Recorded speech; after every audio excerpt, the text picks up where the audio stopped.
YSR party నాయకులు ఆంధ్రప్రదేశ్ రాష్ట్రంలో అలజడులు సృష్టించాలని, మత విద్వేషాలు రెచ్చగొట్టాలని ఈరోజు రకరకాలైనటువంటి ఎత్తుగళ్ళు ఎత్తుతూ ప్రజల్ని దారి మళ్లించే కార్యక్రమాలు చేస్తూ ఉన్నారు.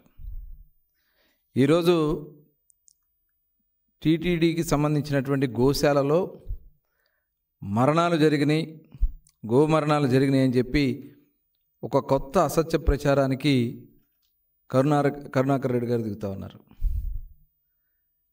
ఈరోజు ప్రపంచవ్యాప్తంగా కోట్లాది మంది భక్తుల మనోభావాల్ని దెబ్బతీసే విధంగా ఇటువంటి తప్పుడు ప్రచారాలు చేయడానికి మరి కరుణాకర్ రెడ్డి గారు ప్రయత్నం చేస్తున్నారని చెప్పి ఖచ్చితంగా మనం అందరం కూడా చెప్పొచ్చు.